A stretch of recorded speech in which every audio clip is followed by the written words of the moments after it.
ఏపీలో గత ఎన్నికల్లో ఓటమి పాలైన తరువాత తిరిగి పుంజుకునేందుకు ప్రయత్నిస్తున్న వైఎస్ఆర్సీపీపై పీసీసీ చీఫ్ వైఎస్ షర్మిల ఇవాళ ఆసక్తికరమైన వ్యాఖ్యలు చేశారు. వచ్చే ఎన్నికల నాటికి కాంగ్రెస్ పార్టీతో కూడిన ఇండియా కూటమిలోకి జగన్ వస్తారన్న ప్రచారం నేపథ్యంలో షర్మిల వ్యాఖ్యలు ప్రాధాన్యం సంతరించుకున్నాయి. మరోవైపు దేశంలో గతంలో ఎప్పుడో విధించిన ఎమర్జెన్సీని గుర్తు చేస్తూ ప్రధాని మోడీ చేస్తున్న ప్రచారంపై షర్మిల విమర్శలు ఎక్కుపెట్టారు. ఎమర్జెన్సీ మీద మోడీ నిస్సిగ్గుగా మాట్లాడుతున్నారని షర్మిల ఆరోపించారు. దేశంలో గత 11 ఏళ్లుగా అప్రకటిత ఎమర్జెన్సీ నడుస్తుందన్నారు. వ్యవస్థలను నిర్వీర్యం చేస్తారని, సహజ సంపదను దోచుకుతున్నారని, కుల మతాల మధ్య చిచ్చు పెట్టారని షర్మిల గుర్తు చేశారు. మణిపూర్, గోద్రా అల్లర్లు మీ ఎమర్జెన్సీ పాలనకు నిదర్శనం కాదా అని ప్రధాని మోడీని షర్మిల ప్రశ్నించారు. ఈ ఎమర్జెన్సీతో పోల్చితే ఈ ఎమర్జెన్సీలు ఎక్కువ అని వ్యాఖ్యానించారు.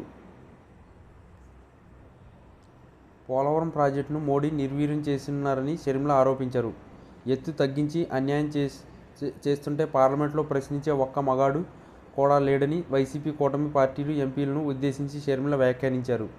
3 పార్టీలు మోడీని తొత్తుల్లాగా మారి పనిచేస్తున్నాయన్నారు. అందుకే రాష్ట్రంలో కాంగ్రెస్ బలోపేతం అవ్వాల్సిన అవసరం ఉందని షర్మిల తెలిపారు. మరోవైపు కాంగ్రెస్ పార్టీ ఒక మహా సముద్రమని షర్మిల తెలిపారు. పిల్ల కాలువ అని సముద్రంలో కలవాల్సిందేనంటూ వైసీపీని ఉద్దేశించి ఆమె వ్యాఖ్యానించారు.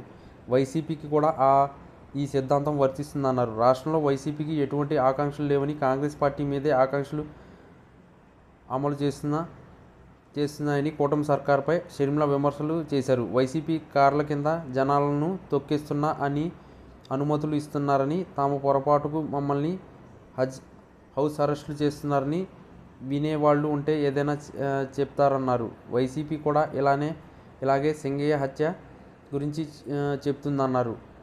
వివేక హత్య మీద మాట మార్చని ఇప్పుడు సింగయ్యది ఏఐ గ్రాఫిక్స్ అంటున్నారు.